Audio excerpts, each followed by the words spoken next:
اعوذ باللہ من الشیطان الرجیم بسم اللہ الرحمن الرحیم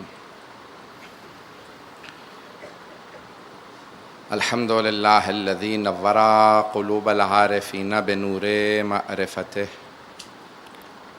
واثبت فؤاد انبیائہ واولیائہ بقصص الانبیاء والمرسلین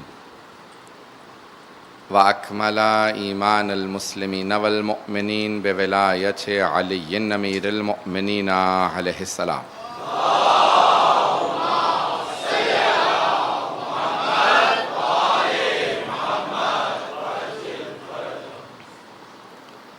والصلاة والسلام والتحية والإكرام على أفضل الموجودات العبد المؤيد والرسول المسدد المصطفى الأمجد المحمود الأحمد أعني أبا القاسم محمد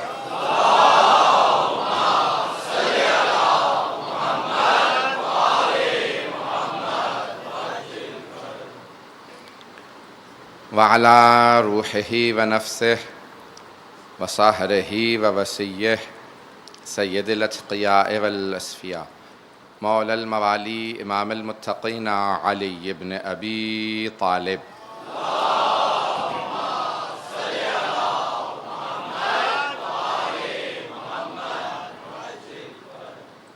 وعلى اوصيائه لا سيما بقية الله في الأرضين روحي وارواح العالمين لتراب مقدمه الفداء واللعنة الدائمة على أعدائهم أجمعين من الآن إلى قيام يوم الدين.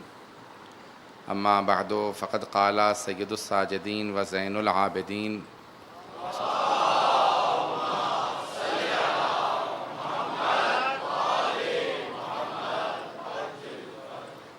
اللهم وحملة العرش الذين لا يفترون من تسبيحك صلوات على محمد وعلى محمد.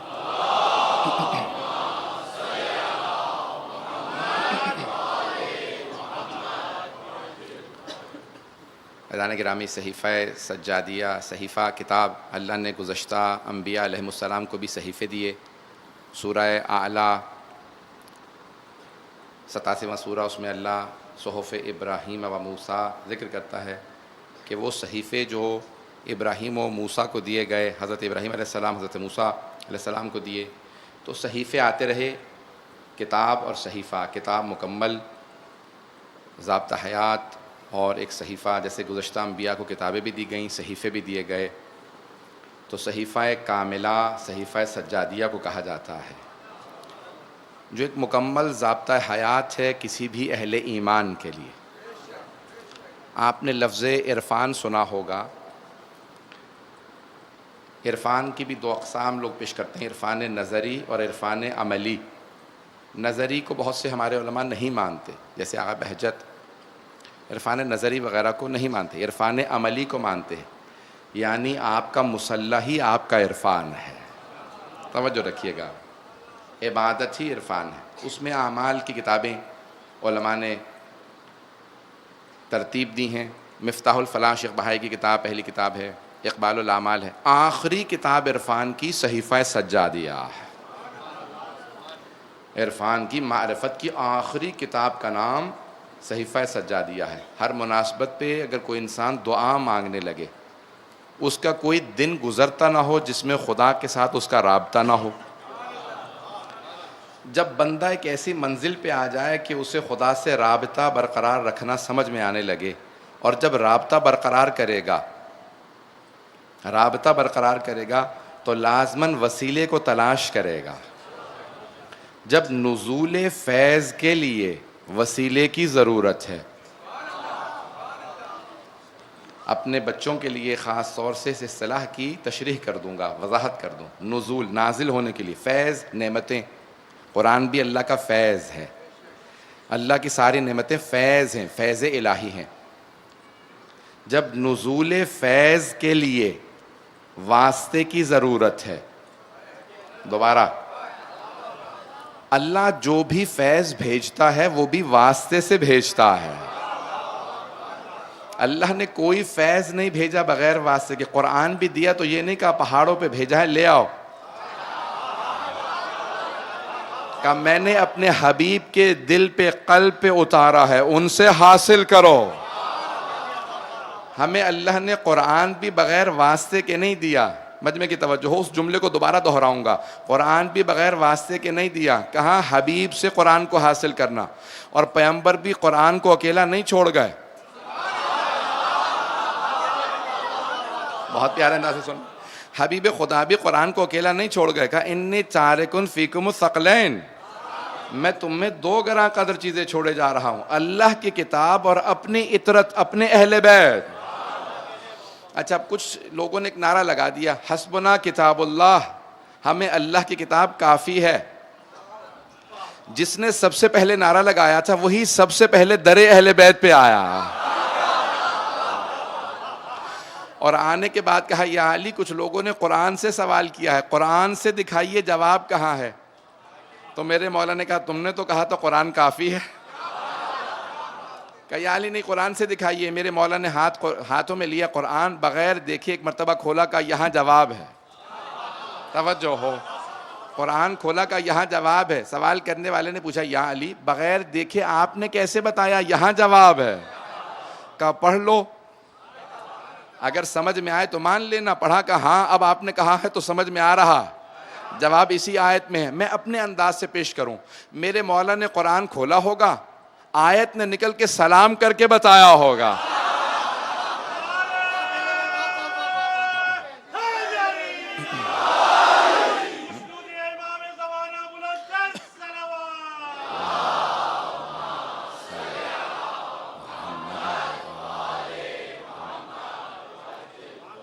توجہ ہے جانے کیا.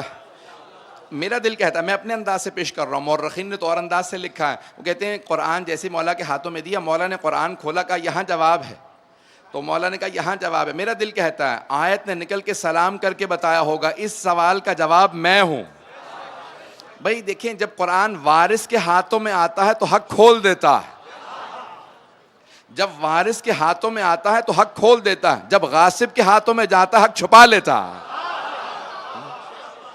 تو عزیزان گرامی, مولا نے قرآن کھولا, کہ یہاں پہ جواب ہے. پڑھنے کے بعد سب نے کہا ہاں واقعی یہیں پہ جواب ہے. عزیزان گرامی, قرآن بھی حبیب خدا نے یہ نہیں کہا اکیلا چھوڑ کے جا رہا ہوں, کہ قرآن بھی اہل بیت کے ساتھ ہے. یہ دونوں ساتھ ساتھ رہیں گے, کبھی جدا نہیں ہوں گے. تو ہمیشہ اللہ کی طرف سے, دوبارہ اس جملے کی طرف آتا ہوں, نزول فیض کے لیے جب واسطے کی ضرورت ہے, اس جملے کو ضائع نہ ہونے دیں, جب نزول فیض کے لیے واسطے کی ضرورت ہے تو پھر صعود فیض کے لیے واسطے کی ضرورت کیوں نہیں؟ جب وہاں سے فیض آئے تو واسطے کی ضرورت, جب یہاں سے عبادت جائے تو پھر واسطے کی ضرورت کیوں نہیں؟ جب نماز پڑھیں تب بھی اس کے اندر وسیلہ ہے, کوئی بھی کام کریں اس میں وسیلہ ہے, تبھی وہ اعمال قبول ہوتے ہیں. دعاؤں کی قبولیت کے لیے محمد و آل محمد وسیلہ ہے.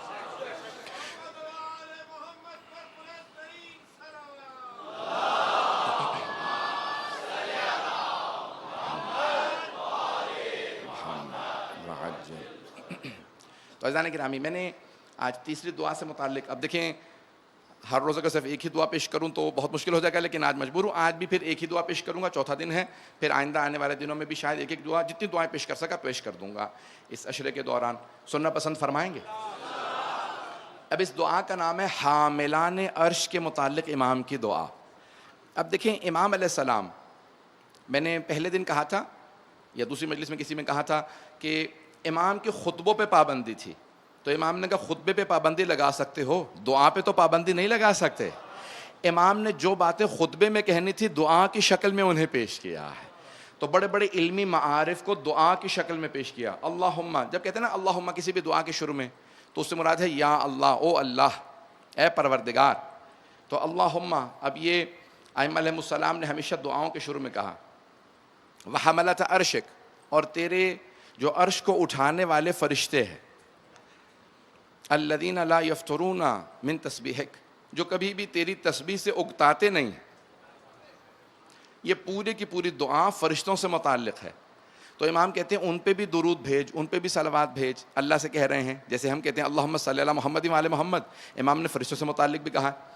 توجہ رکھیے گا, سورہ توبہ کے اندر ہے خذ من اموالہم صدقہ تطہرہم، اے میرے حبیب جب آپ کے صحابہ آئیں تو ان کے اموال سے زکوٰۃ لیجئے. جب زکوٰۃ لیں، آپ جب زکوٰۃ لیں گے تقسیم کرنے کے لیے فقراء میں، تو ان کا مال پاک ہو جائے گا. جب زکوٰۃ لیں تو طاہرہم، تو مال پاک ہوگا. فصلی علیہم، تو آپ ان پہ درود بھیجیں. قرآن کی آیت ہے، بہت گھبرا کے سن رہے ہیں.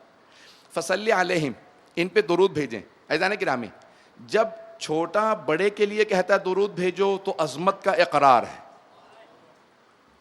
جب ہم جیسے آل محمد کے لیے کہتے ہیں اللہم صلی علی محمد و آل محمد، تو ہم عظمت کا اقرار کرتے ہیں. اور جب کوئی بڑا چھوٹے کے لیے درود و سلام، درود بھیجے یا صلوات بھیجے یا کچھ بھی صلوات کہے، تو اس سے مراد دعا ہوتی ہے. ان کی طرف سے دعا ہے، ہماری طرف سے عظمت کا اقرار ہے.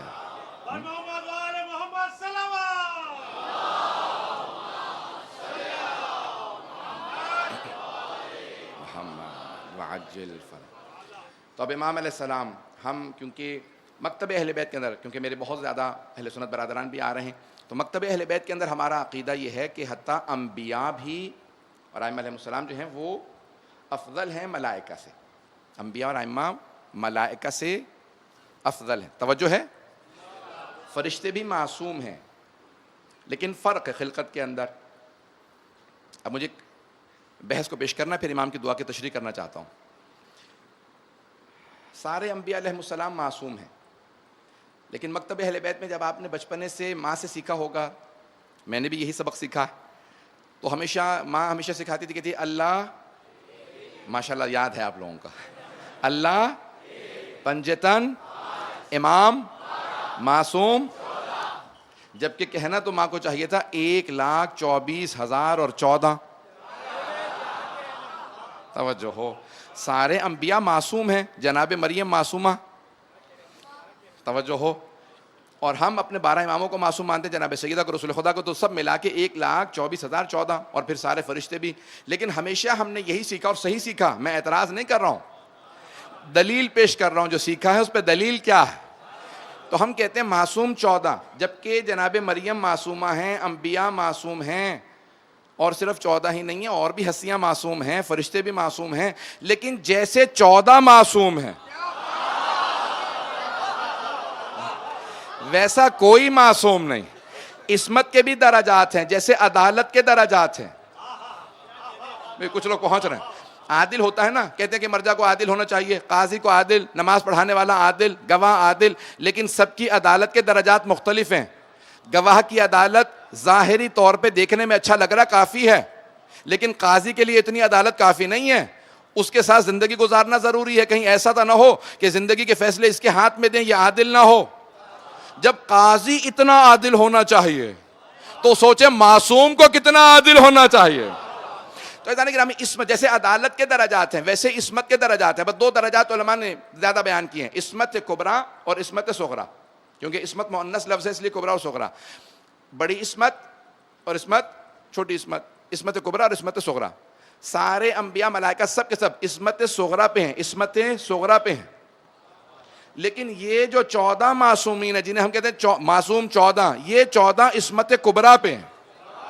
مجمع کی توجہ ہو، تب تک کوئی جواب نہ دے. کچھ لوگ تو پہنچ گئے ہیں، کوئی نہ بولے جب تک سب نہ پہنچ جائیں. سارے مجمع کی توجہ ہو. یہ 14 عصمت کبریٰ پہ ہیں. باقی سارے انبیاء، جناب مریم ہیں، فرشتے ہیں اور ہستیاں ہیں، وہ سب عصمت صغریٰ پہ ہیں. یہ عصمت کبریٰ پہ ہیں. عصمت صغریٰ اور عصمت کبریٰ میں بنیادی فرق یہ ہے کہ عصمت صغریٰ پہ جو فائز ہوتا ہے اس سے ترک اولیٰ ہو سکتا ہے.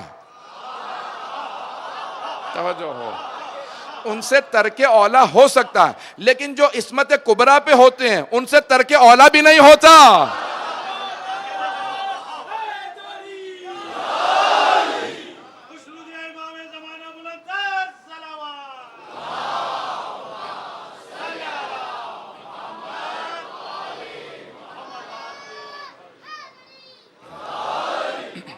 توجہ فرما رہے ہیں سیدھا نہیں.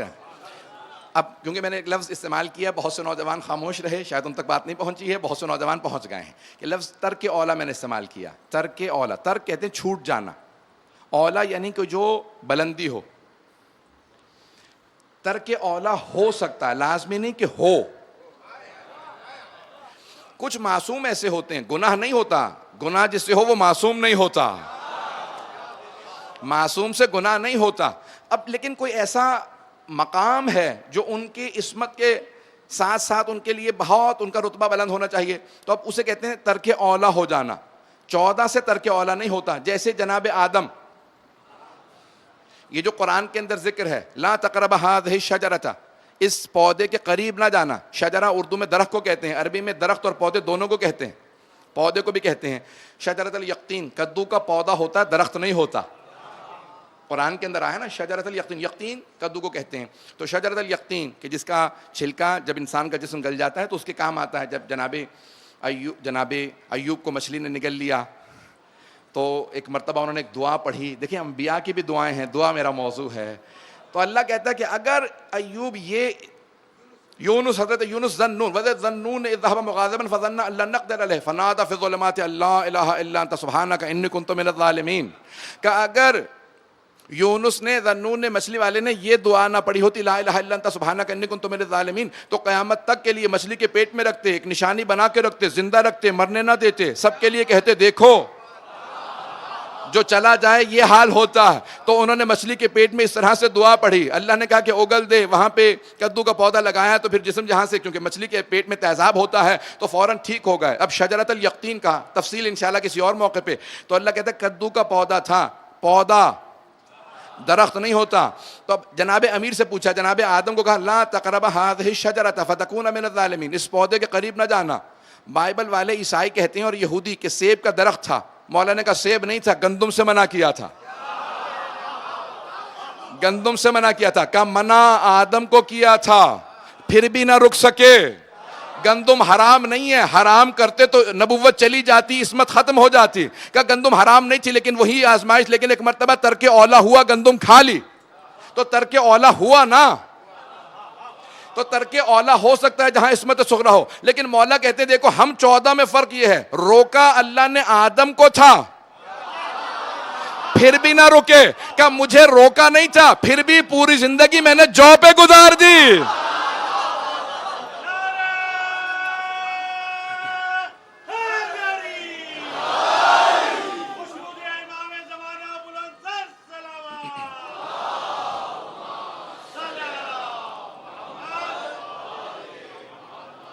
توجہ ہے جانگے کہ جناب آدم کو اللہ نے منع کیا تھا لیکن پھر بھی ایک مرتبہ انہوں نے اس گندم کے دانے کو استعمال کیا، لیکن کہا مجھے روکا نہیں تھا پھر بھی میں نے پوری زندگی جو پہ گزار دی. یہ ائمہ اہل بیت علیہ السلام کے. تو یہ 14 کی عصمت کچھ اور ہے، باقی سے ترک اولا کا امکان پایا جاتا ہے. اب میں یہاں پہ ایک جملہ پیش کر رہا ہوں. تو اب امام فرماتے ہیں، کہا کہ یہ تمام کے تمام جو تیرے فرشتے ہیں یہ تیری عبادت کر رہے ہیں. کچھ حاملان عرش ہیں جنہوں نے عرش کو اٹھا رکھا. میں نے ایک جملہ کہا تھا کہ ہمارا عقیدہ یہ ہے کہ انبیاء افضل ہیں، ائمہ افضل ہیں. کس سے؟ فرشتوں سے، وہ افضل ہیں. مخلوقات کو آپ کے سامنے جلیلی پیش کر رہا ہوں. حیوانات ہیں جن میں صرف احساسات ہیں، کھانے پینے کی خواہشات ہیں، شعور نہیں ہے، عقل نہیں ہے. تربیت کر سکتے ہیں، تعلیم نہیں دے سکتے. اے کاش میں یہ لفظ پہنچا پاؤں. تعلیم و تربیت 2 لفظ ساتھ ساتھ استعمال ہوتے ہیں، تعلیم اور تربیت. تعلیم و تربیت، جانور کو تربیت تو کر سکتے ہیں، ٹریننگ دے سکتے ہیں، تعلیم نہیں دے سکتے. اللہ نے کہا تعلیم صرف انسانوں کے لیے، جو تعلیم پا سکے وہ انسان ہے، جو علم حاصل کرنے کی صلاحیت رکھتا ہو وہ انسان ہے. جو صرف تربیت کی، دیکھیں کسی بھی جانور کو آپ تربیت دے سکتے ہیں، اٹھ جاؤ بیٹھ جاؤ، جو بھی دوڑنے بھاگنے کی، کنٹرول کرنے کی، گھوڑے کو بھی آپ قابو کر لیتے ہیں، تربیت اس کی کر لیں، سواری دے گا. عزیزان گرامی تربیت ہو سکتی ہے، بچے کی بھی ہم تربیت کرتے ہیں، اس لیے تربیت زیادہ ضروری ہے. شروع سے اتنے آداب سکھا دیں کہ تربیت کا جز بن جائے. آداب انسان کی تربیت کا حصہ ہوتے ہیں. تو انسان کے لیے تعلیم و تربیت دونوں ہیں. جانور صرف تربیت پاتا ہے، تعلیم نہیں حاصل کر سکتا، تو اس میں صرف اور صرف خواہشات ہوتی ہیں. فرشتوں میں کوئی خواہشات نہیں ہوتی. سارے مجمع کی توجہ رہے. جانوروں میں صرف خواہشات. آپ جانور پہ ہاتھ پھیر دیں وہ آپ کے ساتھ ساتھ چلنے لگے گا. کیوں؟ جانور محبت کا بھوکا ہوتا ہے. ویسے سبھی محبت کے بھوکے ہوتے ہیں. ایک جملہ آ گیا ابن سینا کا پیش کر رہا ہوں. ابن سینا بہت بڑے فلسفی بھی تھے لیکن بہت بڑے طبیب تھے, حکیم تھے. یہ ابن سینا کا ظاہراً جملہ ہے یا حکیم لقمان کا, دونوں میں سے کسی ایک کا جملہ ہے. کسی نے کہا کوئی ایک ایسی دوا بتائیں جو ہر بیماری کا علاج ہو, ایک دوا بتا دیں ہر بیماری کا علاج. تو انہوں نے کہا محبت. یہ ایک ایسی دوا ہے جو ہر بیماری میں کام آ جاتی ہے. تو سوال کرنے والے نے کہا اور اگر محبت کام نہ آ رہی ہو, ہم کسی کو محبت دے رہے ہیں تربیت کرنے کے لیے, پھر بھی وہ ٹھیک نہیں ہو رہا, کہا پھر ڈوز بڑھا دو. پتہ نہیں توجہ ہے یا نہیں. کہا محبت اور زیادہ دینے لگو, کہیں نہ کہیں تو جا کے وہ ایک مرتبہ اس کا دل پسیجے گا. جانور کو بھی ہاتھ پھیر دیں ساتھ چلنے لگتا ہے, محبت کا بھوکا ہوتا ہے, ماریں گے تو فوراً ٹکر بھی مارے گا. توجہ ہے یا نہیں ہے؟ عزیزان گرامی عجیب و غریب کیفیت ہے, اس میں صرف جذبات ہیں, فرشتوں میں صرف عقل ہے, جذبات خواہشات نہیں ہیں. اب امام نے اس دعا کے اندر پیش کیا ہے, کہا جتنے بھی یہ ملائکہ ہیں ملائکہ کے اندر کوئی بھی خواہشات نہیں ہوتی, اس لیے گناہ نہیں ہوتے. جب خواہش ہی نہیں ہے تو گناہ کیسا؟ اب انسان وسط میں ہے, اس میں دونوں چیزیں ہیں, شعور بھی ہے, عقل بھی ہے اور خواہشات بھی ہیں. اگر خواہشات کا بندہ بن جائے تو جانوروں سے بدتر. میں اگر پہنچا پاؤں خواہشات کا اگر بندہ بن جائے, خواہشات ہی کے سامنے پیروی, جو خواہش آ گئی اس کو اپنے ذہن پہ سوار کر لیا, تو پھر جانوروں سے بدتر. ارے جانوروں سے بدتر کیوں؟ اس میں پھر بھی عقل تو ہے. کا کیوں؟ اس جانور میں تو بالکل عقل ہی نہیں ہے, اس لیے خواہشات کے پیچھے چل رہا. عقل ہوتے ہوئے خواہشات کا بندہ بن گیا. اب یہ جانوروں سے بدتر ہے. قرآن کی آیت ہے اولئک کالانعام بل ہم اضل, یہ جانوروں مویشیوں جیسے ہیں, بلکہ اللہ کہتا ہے نہیں, ان سے بھی بدتر. اور کہا اور اگر خواہشات پہ قابو پا لے تو فرشتوں سے افضل. بھئی اگر عام مومن متقی بن جائے, خواہشات پہ قابو پا لے تو فرشتوں سے افضل ہو جاتا ہے. تو وہ جو اللہ کے نمائندے ہیں وہ کیسے فرشتوں سے افضل نہیں ہوں گے؟ عزیزان گرامی ایک سادہ سے مثال دے دوں ان بچوں کے لیے کہ جن کو شاید ابھی تک بات واضح نہ ہوئی ہو. اگر ایک گھوڑا آپ اس پہ سوار ہو جائیں, لگام آپ چھوڑ دیں تو جہاں چاہے گا وہ آپ کو لے جائے گا. اگر گھوڑے کی لگام چھوڑ دیں تو جہاں گھوڑا چاہے گا وہ آپ کو لے جائے گا. لیکن اگر لگام آپ کے ہاتھ میں ہو تو پھر آپ جہاں چاہیں گے گھوڑے کو لے جائیں گے. اگر اپنی خواہشات کو آپ نے قابو کر لیا تو پھر جہاں چاہیں انسان پہنچ جائے گا. لیکن اگر خواہشات آپ کو قابو کر لیں تو پھر خواہشات جہاں چاہیں گی آپ کو لے جائیں گی. خواہشات کے بندے نہ بنے, خواہشات کو اپنا پیرو بنائیں. اگر بات پہنچ گئی ہو, اب امام علیہ السلام فرماتے ہیں خواہشات کو تابع کر لو, خواہشات کے تابع دار نہ بننا. میرے کچھ ساتھ جب میں ان کے پاس جاتا تھا پڑھنے کے لیے 20-25 سال پہلے, ہاں تقریباً 24-25 سال, تو میں کہنے لگے کھانے کا وقت ہے یہ کھا لیجئے. میں نے کہا نہیں میں یہ خوش پیاز نہیں لیتا. اگر اس کو کہنے لگے اچھا پھر آپ اپنی خواہشات کے بندے ہیں نا. میں بالکل اس وقت نوجوان تھا تو برا سا لگا کہ بھئی میں خواہشات کا بندہ کیسے ہوں. اس زمانے میں ابتدائی تعلیم تھی, دینی تعلیم, کالج میں پڑھتا تھا, پڑھنے کہا خواہشات کے بندے نہ بنے. استاد کی آج تک بات نہیں بھولتی. کہا یہ اللہ نے جب حلال قرار دیا ہے تو کسی مقصد سے حلال قرار دیا ہے. خواہشات کے تابع نہ بنے. انسان جو اپنے اوپر اس کے حکم کو نافذ کر لے وہ اس کا بندہ. شاید میں نے کبھی ایک مثال پہلے دی ہو, تھوڑی سی اور وضاحت کے ساتھ ایک اور مثال دے دوں پھر بات کو آگے بڑھاؤں گا. سننا پسند فرمائیں گے؟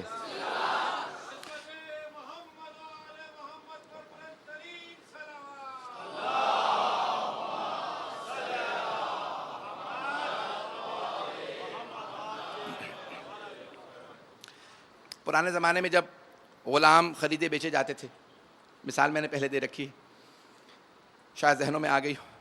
تو ایک آدمی غلام خریدنے گیا, غلام سے پوچھا نام کیا ہے؟ اس نے بہت لمبا چوڑا اپنا نام بتایا. یہ میرا نام ہے. کہا کھاتے کیا ہو؟ اس نے فہرست بتائی. یہ بھی کھا لیتا ہوں, یہ کھا لیتا ہوں, یہ مل جائے تو زیادہ اچھا ہے. پہنتے کیا؟ اس نے کہا یہ لباس اگر ملائم ہو بہتر ہے, یہ ہو. اس نے کہا بہت ہی مہنگے غلام, میں تو رکھنا بھی ایک بہت بڑا خرچہ ہے. دوسرے غلام کی طرف گیا, کہا بھئی نام کیا ہے تمہارا؟ کہا جو آپ رکھ دیں گے وہی نام ہے. پتہ نہیں ہے یا نہیں ہے. کبھی آپ آقا اگر بن رہے ہیں, خریدنے لگے ہیں, تو جو آپ نام رکھ دیں گے وہی میرا نام ہے. کہا کھاتے کیا ہو؟ کہا جو دیں گے وہی کھاؤں گا. کہا پہنتے کیا ہو؟ کہا جو عطا کریں گے وہی پہنوں گا. بھئی جو آقا کی مرضی کا غلام ہو وہی عبد ہوتا ہے. جو مولا کی مرضی کا تابع دار ہو وہی عبد ہوتا ہے. بندگی ضروری ہے. اپنی مرضی خالق کو نہ بتائیں, اس کی مرضی جاننا چاہیں. دعا انسان کو عبد بناتی, بندہ بناتی. تو امام اس دعا کے اندر اللہم وحملۃ عرش کا, تیرے عرش کے حاملان, تیرے عرش کو اٹھانے والے. فرشتوں سے متعلق ہے. امام نے فرشتوں کی بہت سی اقسام بتائی ہیں. اب دیکھیں عظمت آل محمد یہ ہے کہ اس زمانے میں جہاں ابھی سائنس خلا میں نہیں گئی, اسپیس میں نہیں گئی, چاند پہ نہیں پہنچے لوگ, چاند کے بعد اسپیس میں جاتے ہیں نا, نہ چاند پہ گئے, نہ اسپیس میں گئے, نہ باہر کی مخلوقات سے کوئی رابطہ, کچھ نہیں جانتے, لیبارٹری نہیں بنی تھی. اس زمانے میں چوتھے امام زمین پہ بیٹھ کے خاک نشین بوریا بچھا کے ابا میں پیوند لگے ہیں, ہاتھوں کو اٹھا کے وہ دعا مانگ رہے ہیں جس میں ساری کائنات کے حالات بیان کر رہے ہیں. ہم ایسوں کو اپنا امام مانتے ہیں. اگر بات واضح ہو رہی ہو. عزیزان گرامی, اتنی باریکیاں امام علیہ السلام نے اس دعا کے اندر پیش کی ہیں. اب حاملان عرش کا, تیرے عرش کو اٹھا رکھا.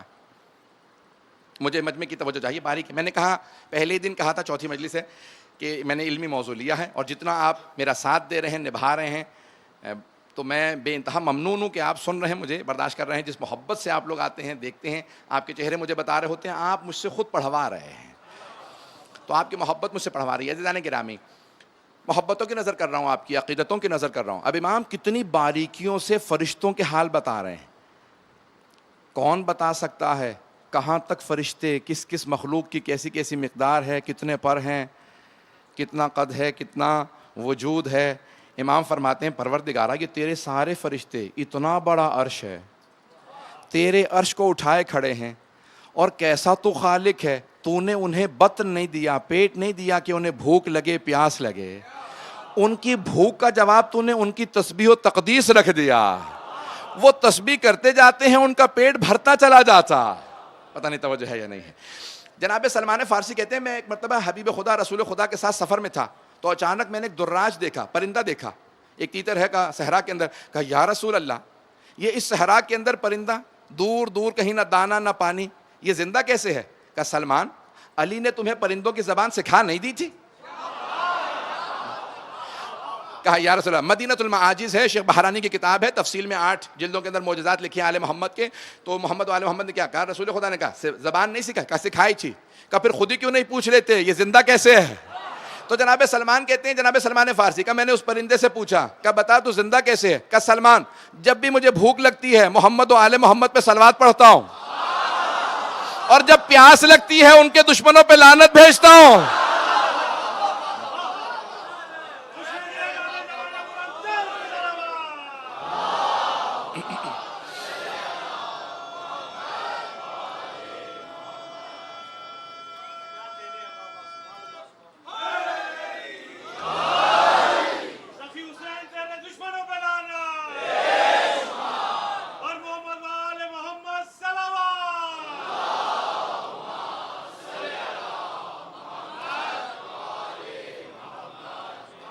توجہ فرما رہے تھے جانے کی راہ. اب میں اپنے نوجوان بھائیوں سے, اپنے بچوں سے کہوں گا, جب بہت زیادہ بھوک لگی ہو نا, تو صلوات کا ورد کر کے دیکھیں کہ آپ اس بھوک کے اندر کتنا کام کر سکتے ہیں. آپ کو خود اندازہ ہو جائے گا, بھوک باقی رہتے ہوئے آپ پہ مسلط نہیں ہوگی, آپ کو اپنے اوپر قدرت مل جائے گی. عزیزان گرامی, اب سمجھ میں آیا, عام مومن صلوات پڑھے تو بھوک کچھ نہیں کہتی. عام مومن جب بھوک لگے صلوات پڑھے تو بھوک کچھ نہیں کہتی. آزما کے دیکھ لیجئے گا. اور وہ جو امام خود ہو, جس پہ درود کا اثر ایسا ہو, سوچئے ان کا اثر کیسا ہوگا. اسی لیے ان کا صبر ہم سے بہت زیادہ ہے. کیا ہوتا ہے, صلوات سے انسان کو صبر آنے لگتا ہے, طاقت بڑھنے لگتی ہے. صبر انسان کو طاقت دے دیتا ہے. عزیزان گرامی, امام فرماتے ہیں پروردگارا, ان تیرے فرشتوں پہ درود ہو جو تیرے عرش کو اٹھائے ہوئے ہیں. عرش کو اٹھائے ہوئے ہیں. کتنے بڑے بڑے فرشتے ہیں, اتنا عظیم عرش ہے, اس عرش کو اٹھائے ہوئے فرشتے ہیں, نور کی مخلوق ہیں. ایک روایت میں ہے, پوچھا مولا قوم لوط کو عذاب کیسے ملا؟ کہ اللہ نے ایک فرشتے کو بھیجا, ایک فرشتے کو بھیجا. بہت بڑی بستی تھی, بہت بڑا شہر تھا. وہ فرشتہ آیا, اپنے ایک پر میں بستی کو اٹھایا, ایک پر میں. اس فرشتے نے پوری بستی کو اپنے پر سے اٹھایا اور پرواز کرنے لگا. جب خالق نے آواز دی گرا دے تو نہ جانے کتنے میل جا چکا ہے. وہاں سے اس نے بلندی سے دوبارہ اس کو واپس ساری کی ساری بستی کو الٹ دیا. کہا کہ ان کے ابھی جب وہ اٹھا رہا تھا تو مرغوں کی اذانیں سنی جا رہی تھیں, ابھی اذانیں سنی جا رہی تھی. کہ جب ایک مرتبہ پلٹ دیا تو سب دوبارہ نیا شہر نمودار ہوا. کہ جس اللہ کا ایک فرشتہ ایسا ہو, انسانوں سے زیادہ فرشتے ہیں, اتنی مخلوقات ہیں. اب میں تفصیل بتاؤں گا. اتنی مخلوقات ہیں, اتنے فرشتے ہیں. توجہ ہے, ہمارا عقیدہ بتا رہا ہوں. ہم انبیاء اور ائمہ علیہ السلام کو فرشتوں سے افضل مانتے ہیں. نہیں, سارے مجمع کی توجہ ہو. جہاں ایک فرشتہ ایسا ہو, ایک فرشتہ ایسا ہو جو سارے کے سارے زمین سے پورے شہر کو اٹھا کے ایک پر میں لے جائے, الٹ کے پھینک دے, فرشتہ ایسا ہو. جہاں خادم ایسا ہو. اب سوچے, تعجب نہ کیجئے گا کہ مولا ایک در سے در خیبر ہو.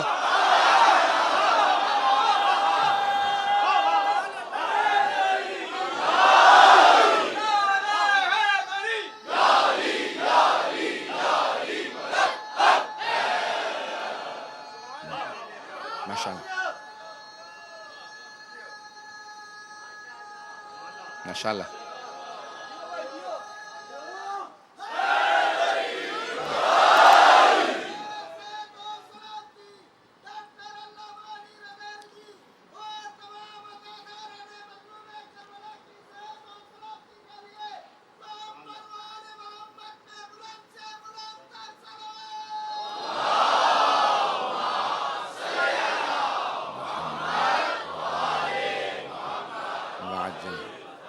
توجہ فرمائیے ذرا کرام. حقیقت محمدی ہے. اصل رسول خدا ہے, ان کی تجلی کا نام جبرائیل ہے. جملہ میں کہہ گیا ہوں, تجلی ہے ان کے نور کی تجلی کی. یہ فرشتے, بھئی دوبارہ حدیث پیش کر رہا ہوں. یا احمد لولاک لما خلقت الافلاک, اے احمد اگر آپ نہ ہوتے میں یہ زمین و آسمان خلق نہ کرتا.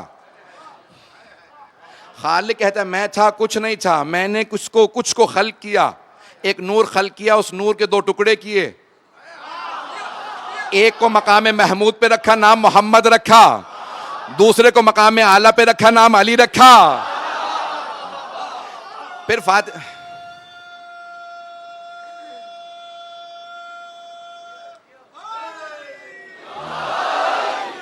ایدان گرامی, یہ سارے 14 کے انوار خلق کیے گئے, انہی کے صدقے میں ساری کائنات خلق ہوئی. جنت ان کے صدقے میں بنی, فرشتے ان کے صدقے میں بنے, حوریں ان کے صدقے میں بنی, مؤمنین ان کے صدقے میں بنے. اب سمجھ میں آیا مومن ہوتا کون ہے؟ جو پنجتن کے صدقے میں خلق ہوا. تو یہ ساری کی ساری مخلوقات ان کی وجہ سے وجود میں آئی ہیں. جن کی وجہ سے وجود میں آئی ہیں وہ افضل ہیں. جن کے خادم ایسے ہوں وہ 14 کیسے ہوں گے؟ محمد علیہ السلام کی عظمتیں بہت زیادہ ہیں. تو اب یہ تمام فرشتوں کی خلقت کو امام بیان کر رہے ہیں. اگر سننا چاہیں میں اور کچھ تفصیل میں جانا چاہتا.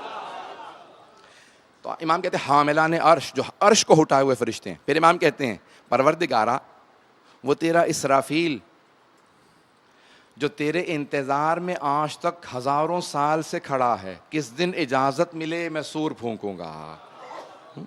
سور جس دن جس سے قیامت آئے گی.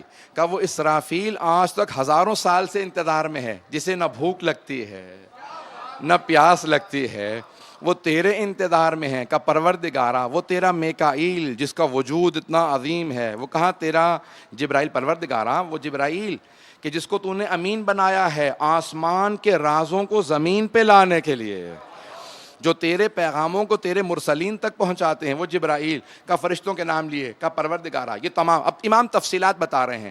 کا جنت کے اندر مختلف فرشتے ہیں. کا تو نے جنت پہ جو فرشتے بٹھائے ہیں, رضوان جنت نام سن رکھا ہوگا آپ نے. جنت کے دروازے پہ جو نگہبان فرشتہ ان کا نام ہے رضوان, اور جو جہنم کے دروازے پہ ہے مالک. کہا وہ جنت کو دیکھتے ہیں تو تیرا شکر بجا لاتے ہیں. اب بہت سے لوگ کہتے ہیں بھائی جہنم پہ اس بیچارے فرشتے کا کیا قصور ہے. نہیں, اللہ نے اسے ایسا بنایا ہے کہ اسے جہنم سے اذیت نہیں ہوتی. کہ جب بھی وہ تمام فرشتے جو جہنم پہ نگہبان ہیں, جہنم والوں کے عذاب کو دیکھ کے تیرا شکر بجا لاتے ہیں کہ پروردگارا تو نے ہمیں عذاب سے محفوظ رکھا. کہ وہ تمام فرشتے کبھی تیری تسبیح کرنے سے نہ تھکتے ہیں نہ اکتاہٹ محسوس کرتے ہیں. جو سجدے میں ہیں وہ سجدے میں پڑے رہتے ہیں, جو رکوع میں ہیں وہ رکوع میں پڑے رہتے ہیں, یہ تمام کے تمام فرشتے جو قیام میں ہیں قیام میں رہتے ہیں، لاکھوں کروڑوں اور نہ جانے کتنے فرشتے ہیں جو جس حالت میں اسی حالت میں رہتے ہیں اور اسی حالت کے اندر مسلسل عبادت کرتے چلے جا رہے ہیں. تو میرا لاکھوں درود و سلام ہونا حبیب خدا پہ جنہوں نے فرمایا ضربت علیہم من یوم الخندق افضل من عبادت ثقلین. شیعہ سنی علماء نے لکھا کہ حبیب خدا نے فرمایا کہ میرے بھائی علی کی ایک ضربت ثقلین کی عبادت سے افضل ہے. وہ عبادت کرتے ہوں، سجدے میں ہو، رکوع میں ہو، قیام میں ہو، سب کی عبادت مل کے علی کی ضربت سے افضل نہیں. جس کی ضربت ایسی ہو سوچو اس کا سجدہ کیسا ہوگا.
توجہ فرما رہے ہیں عزیزان گرامی. یہ کتنے ملائکہ کی اقسام امام بیان کر رہے ہیں کہ کیسے کیسے فرشتے ہیں.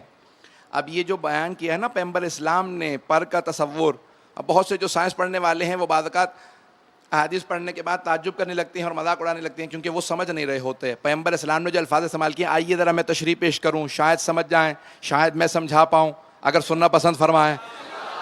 یہ جو کہا نا پر ہیں، یہ ہم نے پرندے کو دیکھنے کے بعد وہ کہتے ہیں بیلنس کیسے ہوگا کہ کسی فرشتے کا ایک پر ہے، کسی کے 2 پر ہیں، کسی کے 3 پر ہیں، کسی کے 4 پر ہیں، کہ جتنے رتبے بڑھتے چلے جاتے ہیں اتنے پر ہیں.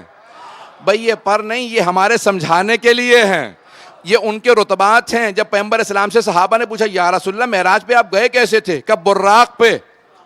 اب بہت سے افراد آج تک تعجب کرتے ہیں اور معاذ اللہ مسخرہ کرتے ہیں کہ بھئی جب پوچھا کہ بھئی براق کیا ہے تو کہا کہ تمہارے گھوڑے جیسی سواری ہے جس کے پر ہیں. تو کہا بھئی ایسا کوئی گھوڑا ہوتا ہی نہیں جس کے پر ہو، اور کیسے پیغمبر اسلام گئے؟ ارے یہ ان کے سمجھانے کے لیے پیغمبر نے کہا، پیغمبر اسلام نے نہیں کہا. پیغمبر اسلام نے کہا ان کے سمجھانے کے لیے کہ جیسے تمہاری سواری گھوڑا، تمہاری سواری گھوڑا، اس کے اگر پر لگا دو تو میری سواری براق، میری سواری براق ہے. اب آئیے ذرا لفظ براق کو دیکھتے ہیں، خود سمجھ میں آ جائے گا. یہ گھوڑا نہیں ہے، کہا براق ہے. براق برق سے ہے، برق کہتے ہیں بجلی کو. اور سائنس نے یہی کہا ہے کہ جب تک کہ سپیڈ آف لائٹ سے تصور، توجہ ہو، جب تک سپیڈ آف لائٹ سے یعنی روشنی کی، نور کی رفتار سے سفر نہ کرو تو انسان خلا سے باہر نہیں نکل سکتا. تو پیغمبر نے وہی کہا نا، سپیڈ آف لائٹ سے گیا تھا تو ماننا پڑے گا وہ بھی نور ہے جس پہ سوار تھے.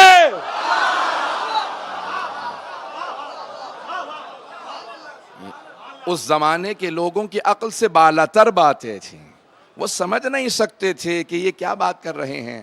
نور کی رفتار کیا ہوتی؟ آنکھیں بند کر کے کھولو تو نور سامنے ہوتا. امیر المومنین نے کہا نہیں، تم آنکھیں بند کرو، سورج بہت فاصلے پہ ہے، جیسے ہی آنکھ کھولتے ہو دوبارہ روشنی پہنچ چکی ہوتی ہے. کہا تم نہیں سمجھ سکتے. کہا نور کی بھی کوئی رفتار ہو سکتی ہے. مولانا نے کہا ہاں. کہا فرشتے اس سے بھی زیادہ رفتار رکھتے ہیں. اب یہ وہی سمجھا سکتے تھے جو فرشتوں کو دیکھ رہے ہوں. اصول کافی کی ایک روایت کو پیش کروں گا اور اس دعا کی تشریح کو مکمل کر دوں گا اگر سننا پسند فرمائیں.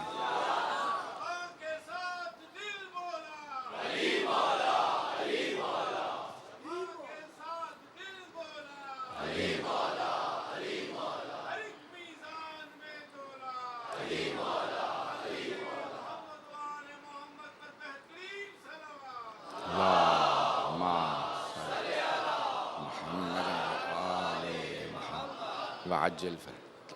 عزیزان گرامی، اصول کافی کی روایت ہے، حبیب خدا فرماتے ہیں یا علی انک تسمع ما اسمع وترى ما ارى، یا علی جو کچھ میں سنتا ہوں آپ بھی سنتے ہیں، جو کچھ میں دیکھتا ہوں آپ بھی دیکھتے ہیں، لیکن باقی سب ایسے نہیں ہیں، وہ کچھ نہ سنتے ہیں نہ دیکھتے ہیں جو میں دیکھتا ہوں میں سنتا ہوں۔ جب وحی نازل ہوتی تھی تو جناب امیر سب سے کہتے تھے ہٹ جاؤ وحی آ رہی ہے، توجہ، جناب امیر سب سے کہتے ہیں ہٹ جاؤ پیغمبر پہ وحی آ رہی ہے۔ یا علی ہم تو دیکھ رہے ہیں پیغمبر سامنے بیٹھے ہیں، یہ آپ کو کیسے معلوم کا تم وہ نہیں دیکھ رہے جو میں دیکھ رہا ہوں۔ عظمت امیر المؤمنین، آل محمد کی عظمت کو نہیں سمجھ سکتے۔ عزیزان گرامی، پیغمبر اسلام کچھ ایسی کیفیات میں فرماتے ہیں، میں ایسی کیفیات میں ہوتا ہوں کہ لا یتحمل، کوئی نہیں سمجھ سکتا کہ میرا مقام کیا ہے۔ اور وہ تمام ملائکہ جو مختلف جگہوں پہ موجود ہیں، مولا فرماتے ہیں قبروں کے اندر تک فرشتے موجود ہیں، اسی خلا میں اسی فضا میں کتنے فرشتے موجود ہیں۔ چند جملے پیش کر رہا ہوں، دل میں رکھ کے جائیے گا ان جملوں کو، خاص طور سے اپنے بچوں کے لیے، نوجوانوں کے لیے۔ فرماتے ہیں کہ بعض اوقات اتنے فرشتے فضا میں ہوتے ہیں کہ مولا خوش بھی ہوتے ہیں اذیت ناک بھی ہوتے ہیں، کہا کہ جب تم ہمارا ذکر کرتے ہو وہ خوش ہوتے ہیں، کہ لیکن اگر تم کسی اور مومن کی غیبت کرو تو بہت اذیت ہوتی ہے۔ کہا اگر تعفن پھیل جائے کہیں پہ، کوئی تعفن ہے نا، اس کی بو سے برداشت نہیں ہوتا، کہ جیسے غیبت کرنے کے بعد ان کے لیے جیسے تعفن سا آنے لگتا ہے، وہ فرشتے فضا سے دور ہو جاتے ہیں۔ اور آپ نے حدیث قصہ کے آخر میں دیکھا ہے نا، وحفت بہم الملائکۃ واستغفرت لهم الی ان یتفرقوا، کہ جہاں پہ بھی ذکر محمد و آل محمد ہو اس مجلس کو چاروں طرف سے فرشتے اپنے احاطے میں لے لیتے ہیں، پہلے آدمی کے آنے سے جمع ہوتے ہیں، جب تک آخری فرد چلا نہ جائے وہ فرشتے موجود رہتے ہیں۔ اب اسی فضا کے اندر نہ جانے کتنے ملائکہ موجود ہیں، وہ سارے فرشتے اس فضا میں ہوتے ہیں، میں اور آپ دیکھ نہیں پاتے، ہمارے گناہ اتنے ہیں۔ جناب امیر علیہ السلام لے کے جا رہے ہیں کسی جناب کمیل کو، جناب کمیل خود ہی کہتے ہیں مولا ساتھ آؤں، کہاں آؤ، جب جانے لگے تو وادی السلام آئے نجف کے قبرستان، مولا نے کہا السلام علیکم یا اہل القبور، اے قبروں میں رہنے والوں تم پہ سلام ہو۔ مولا نے کلام کیا، خطبہ طولانی ہے، وقت نہیں ہے، تو جناب کمیل نے کہا کہ مولا آپ مردوں سے ہم کلام ہیں؟ کہا ہاں۔ کہا مولا یہ سن رہے ہیں؟ کہا ہاں۔ کہا کمیل زندوں سے بہتر سنتے ہیں، زندوں سے بہتر جواب دیتے ہیں۔ کہا مجھے جواب بھی دے رہے ہیں۔ کہا مولا کیا کہہ رہے ہیں؟ کہا کہ یا علی جو کچھ ہم سے وعدے کیے گئے تھے وہ سارے وعدے قرآن کے پورے ہوئے، قرآن نے جو کچھ کہا تھا ان گناہوں سے اجتناب کرو، اسی گناہوں کا ویسا ہی عذاب تھا، جو نعمتوں کا وعدہ کیا تھا ویسی ہی نعمتیں ملی ہیں۔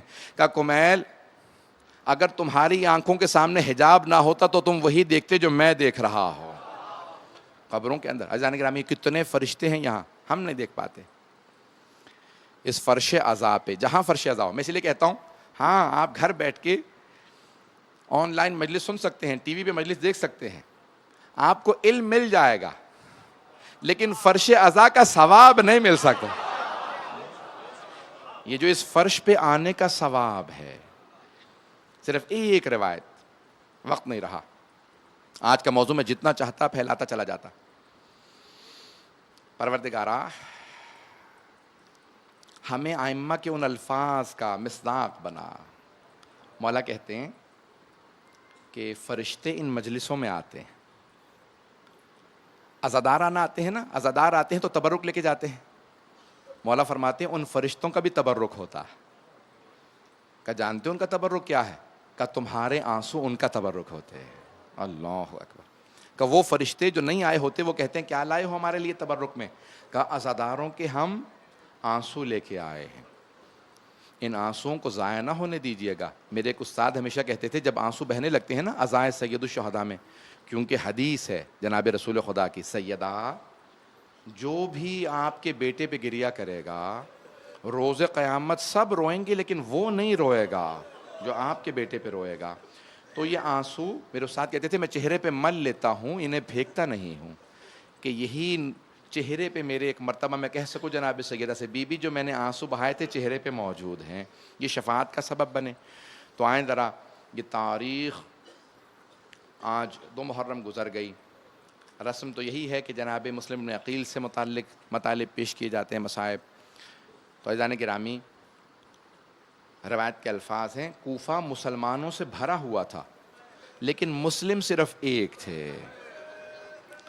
مسلم صرف ایک تھے. تفصیل سے مصائب نہیں پڑھوں گا، لیکن میرا وعدہ ہے جتنی دیر پڑھوں گا آپ مصاب ضرور ہوں گے، ہر آنکھ میں آنسو ضرور آئے گا. آپ نے کبھی سوچا جناب مسلم کوفے میں شہید ہوئے لیکن شہدائے کربلا کے ساتھ ہی رہیں گے؟ کیوں؟ دو وجہ سے. ایک، انہوں نے امام حسین کی محبت میں جان دی ہے، اور دوسرے جب شہید ہوئے تو بہت پیاسے تھے، پیاس میں اس دنیا سے گئے.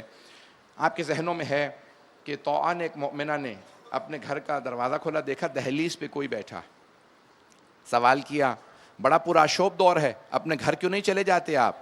کہا گھر تو وہ جاتا ہے جس کا گھر ہو، جو بے گھر ہو وہ گھر کہاں جائے گا؟ کہا آپ بے گھر کیوں ہیں؟ کہا میں پردیسی ہوں. کہا کہاں سے آئیں؟ کہا مدینے سے. کہا نام کیا ہے آپ کا؟ کہا انا مسلم ابن عقیل، میں عقیل کا بیٹا مسلم ہوں. وہ مؤمنہ تھی، فوراً سوال کیا، کہا کون سے عقیل کے بیٹے ہیں؟ کہا عقیل ابن ابی طالب، ابو طالب کے بیٹے عقیل کا بیٹا ہوں. کہا یہ عقیل وہی تو نہیں جو علی ابن ابی طالب کے بھائی ہیں؟ کہا ہاں. کہا علی میرے چچا تھے، حضرت امیر المومنین میرے چچا تھے، اور میں ان کا داماد بھی ہوں. تو ایک مرتبہ کہا کہ میں مولا کی ماننے والی ہوں، میں علی کی ماننے والی ہوں، آئیے. اور بزرگ تھی، بوڑھی تھی، مولا کا دور دیکھا تھا کوفے میں. کہا آئیے میرے گھر میں پناہ دے دیتی ہوں. کہا نہیں میں نہیں چاہتا میری وجہ سے آپ کسی مشکل میں آ جائیں. کہا نہیں میں پناہ دیتی ہوں، میرے گھر میں جگہ ہے، کھجرا موجود ہے، آپ وہاں. کہا کچھ کھانے پینے کے لیے چاہیے؟ کہا ہو سکے تو پانی لا دیجئے، میں وضو کرنا چاہتا ہوں. جناب مسلم نے وضو بجا لائے اور تہجد کی نماز پڑھنے لگے. جب تہجد مکمل کی تو کچھ دیر آرام کے لیے لیٹ گئے. آنکھ لگ گئی، جیسے آنکھ لگی تو خواب میں دیکھا جناب امیر آئے ہیں اور کہتے ہیں مسلم میں آپ کو لینے کے لیے آیا ہوں. جناب مسلم کی آنکھ کھلی، سمجھ گئی یہ میری آخری رات ہے، میرے چچا مجھے لینے آئے ہیں.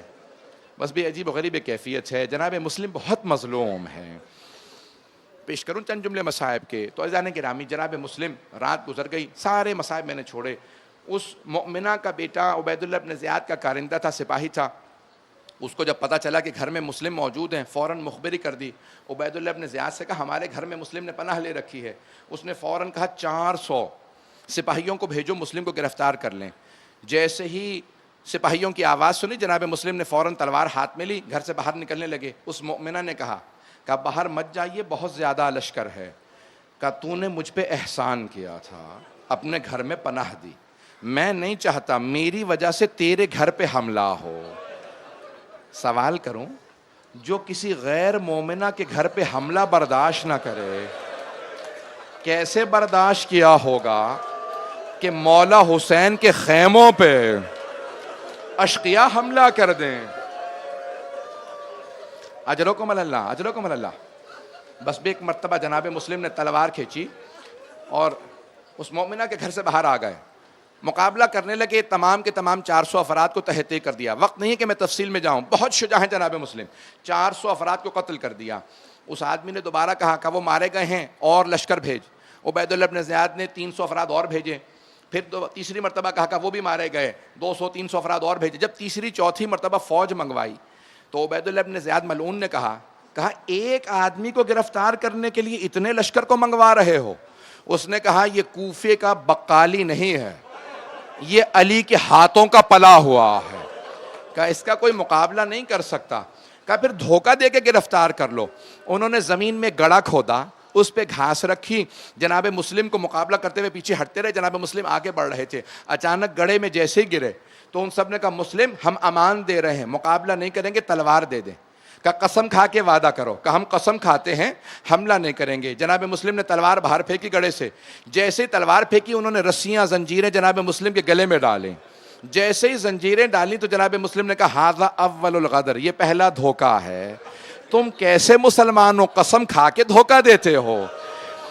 بس ایک مرتبہ گرفتار کیا، زنجیروں میں رسیوں میں لے جانے لگے. اب جب راستے میں، میری طرف دیکھیے گا، جب راستے میں جناب مسلم کو مارا نا، کوئی پتھر مارتا تھا، کوئی تیر مارتا تھا، کوئی تلوار سے، چہرے پہ جگہ جگہ کٹنے کے نشان تھے، لب کٹ گئے اس دوران. جیسے دارالامارہ پہنچے تو ایک دربان کھڑا تھا، وہاں پہ ایک آدمی بیٹھا تھا، فوراً کھڑا ہوا. کہا آپ مسلم ابن عقیل تو نہیں ہیں؟ کہا انا مسلم ابن عقیل، ہاں میں مسلم ابن عقیل ہوں. کہا آپ علی کے بھتیجے اور داماد ہیں؟ کہا ہاں. کہا کہ میں مولا کا ماننے والا ہوں، اگر کوئی کام ہو تو بتائیے، کہ اگر ہو سکے تھوڑا پانی پلا دے، میں بہت پیاسا ہوں۔ ایک مرتبہ اس نے ایک کوزے میں پانی لیا، پانی پیش کیا، جیسے ہی جناب مسلم کوزے کو چہرے کے سامنے لائے، ہونٹ کٹے ہوئے تھے، خون بہنے لگا۔ جیسے ہی وہ خون آلودہ ہوا، کہا نیا تازہ پانی دے دے، اس میں بہت زیادہ خون بہ گیا ہے۔ دوبارہ پانی لیا، پھر خون بہنے لگا، کہا پانی نہ دینا، لگتا ہے خدا یہی چاہتا ہے میں اس کی بارگاہ میں پیاسا جاؤں۔ میں نے تمام کر دیا، بس بھئی 2 سے 4 منٹ کی زحمت دوں گا۔ ایک مرتبہ رسیاں باندھ کے جناب مسلم کو دارالامارہ کے اندر لے گئے، سامنے تخت کے اوپر عبید اللہ بن زیاد بیٹھا تھا۔ ایک آدمی نے کھڑے ہو کے کہا کہ مسلم تم نے امیر کو جھک کے سلام نہیں کیا، کہا میرا امیر صرف حسین ہے، لا امیر سوى الحسین، میرا کوئی امیر نہیں سوائے حسین، کہ میں صرف حسین کو اپنا مولا مانتا ہوں، اسے اپنا مولا نہیں مانتا، اسے سلام نہیں کروں گا۔ فوراً عبید اللہ، بہت تفصیل ہے، عبید اللہ بن زیاد نے کہا جاؤ جا کے چھت پہ لے جاؤ اور مسلم کا سر قلم کر دو۔ انہوں نے ہاتھوں کو پشت پہ باندھا اور ایک مرتبہ جناب مسلم کو دارالامارہ کی چھت پہ لے گئے، بہت بلندی پہ، گھٹنے زمین پہ رکھے اور ایک مرتبہ کہا گردن سامنے لے آئے، ہم گردن قلم کریں گے۔ تو دیکھا جناب مسلم کی آنکھوں میں آنسو ہیں، رو رہے تھے۔ پوچھا کیا بات ہے، رو کیوں رہے ہو؟ کہا میں اپنے لیے نہیں رو رہا، میں نے مولا حسین کو خط لکھا ہے، مولا کوفے آ جائے، کب میں پچھتا رہا ہوں میرے مولا عراق آ رہے ہیں۔ یہ کوفہ ایسا نہیں کہ حسین یہاں آئے۔ ہاتھ جوڑ کے جملہ کہہ رہے آپ کے مولا حسین تو بہت دلیر ہے، ساتھ میں عباس ہے۔ کہا نہیں، مجھے اس بات پہ بھی صدمہ نہیں کہ مولا آ رہے ہیں، لیکن صدمہ اس بات پہ ہے مولا اپنی بہنوں کے ساتھ آ رہے ہیں۔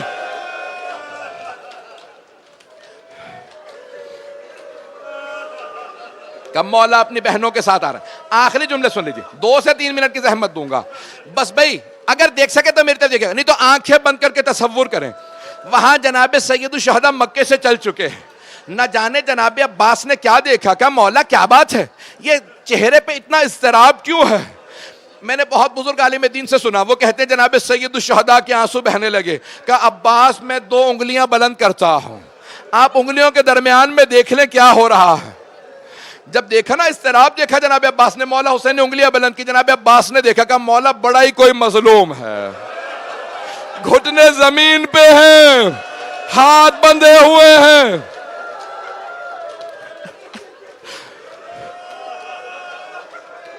مولا حسین نے کہا کہ عباس ذرا غور سے دیکھو، کہ مولا سر جھکا ہوا ہے، میں دیکھ نہیں پا رہا، کسی عمارت کی چھت پہ ہے، میرے طرف دیکھیے گا۔ اچانک جناب عباس نے کہا کہ مولا لگتا ہے اس کی ماں زمین پہ بیٹھی ہے، کسی نے برقعے کا دامن پھیلا رکھا تھا، جب سر گرے گا تو میرے دامن میں آ۔ میرا دل کہتا ہے مولا حسین نے کہا ہوگا عباس یہ اس کی نہیں میری ماں ہے۔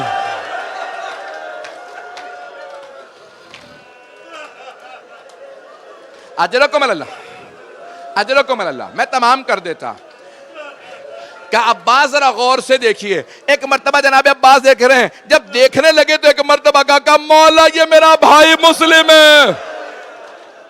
مولا آپ نے جس معجزے سے مجھے دکھایا میرا بھائی کس حالت میں ہے، مولا مجھے اسی معجزے سے وہاں پہنچا دیں، میں اپنے بھائی مسلم کا دفاع کروں گا۔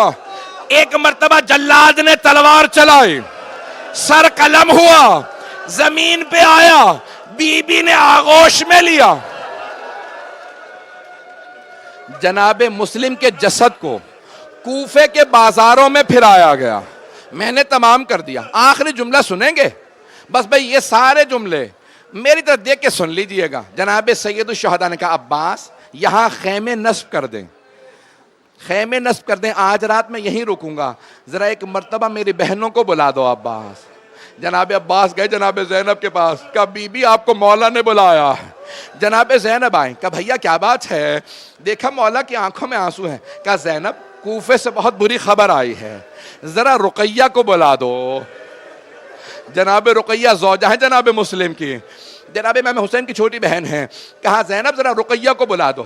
جناب زینب اس خیمے میں گئیں جہاں جناب رقیہ تھی، کہ رقیہ بھیا نے بلایا ہے. جناب مسلم کی ایک یتیمہ بیٹی ہے، نام حمیدہ بتایا ہے.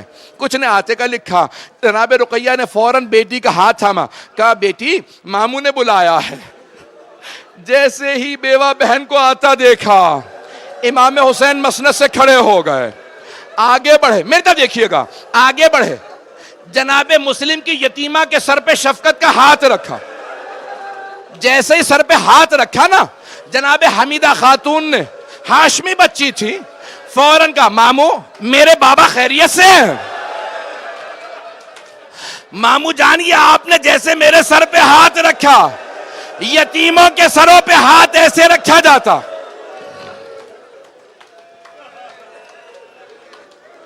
امام حسین علیہ السلام نے جناب حمیدہ سے ایک جملہ کہا، کہ بیٹی اپنے آپ کو یتیم نہ سمجھنا، ابھی ماموں زندہ ہے. جملہ کہا جناب زینب سے، کہا زینب میری صندوقچی لا دیجئے. جناب زینب نے صندوقچی دی. اب روایت کے الفاظ ہیں، امام حسین نے صندوقچی سے 2 بالیاں نکالیں. اپنے ہاتھوں سے مولا حسین نے جناب حمیدہ کے کانوں میں بالیاں پہنائیں. جب بالیاں پہنائیں کہ بیٹی اپنے آپ کو یتیم نہ سمجھنا، ماموں زندہ ہے. روایت کہتی ہے قریب میں ایک 3.5 برس کی بچی کھڑی تھی. ایک 3.5 برس کی بچی کھڑی تھی. وہ بچی دیکھ رہی تھی اگر کوئی بچی یتیم ہو جائے اس کے سر پہ شفقت کا ہاتھ رکھا جاتا، اس کے کانوں میں نئی بالیاں پہنائی جاتی ہیں. سن کے میں ہاتھ جوڑ کے کہہ رہا ہوں، میرے جملے کو سنیں، میری طرف دیکھیے. بچی بہت چھوٹی 3.5 برس کی، سمجھ گئی. بچی چاہتی تھی یتیموں کے سر پہ ہاتھ رکھا جاتا، نئی بالیاں. جب شام غریبہ آئی، بچی انتظار میں تھی میرے سر پہ کوئی ہاتھ رکھے، مجھے کوئی نئی بالیاں پہنائے. مجھے لوگ منع کر رہے نہ پڑھو، نہیں پڑھتا، نہیں پڑھتا. ایک جملے کی زحمت. وہ شام غریبہ میں بچی بی بی انتظار میں تھی، میرے سر پہ کوئی شفقت کا ہاتھ رکھے، مجھے کوئی نئی بالیاں پہنا. میرے طرح دیکھیے، اتنے میں شمر آیا، اس نے بالوں میں ہاتھ ڈالا، بی بی کے بالیوں کو اتارا. جناب سکینہ نے کہا چچا ابا.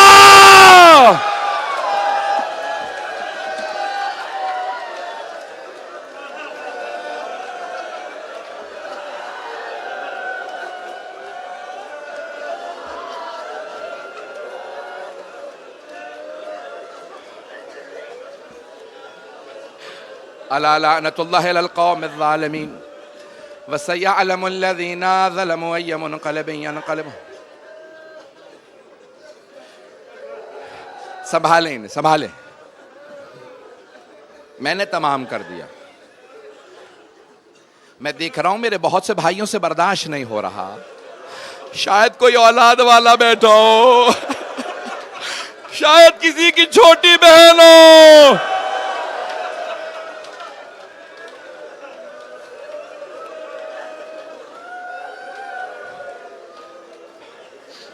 بس بھائی صرف ایک واسطہ، پروردگارا. میں نہیں کوئی نہیں، کچھ نہیں پڑھتا. میرے بھائی کی بہت حالت خراب ہے. میرا بھائی پروردگارا، بھائی ایک دعا، کوئی واسطہ نہیں دوں گا. پروردگارا واسطہ بہتے ہوئے کانوں سے خون کا، ان سب کی حفاظت فرما، ہماری بچیوں کی حفاظت فرما، ہمارے مقامات مقدسہ کی حفاظت فرما. ربنا تقبل منا انك انت السميع العليم بحق محمد وآله الطيبين الطاهرين المعصومين.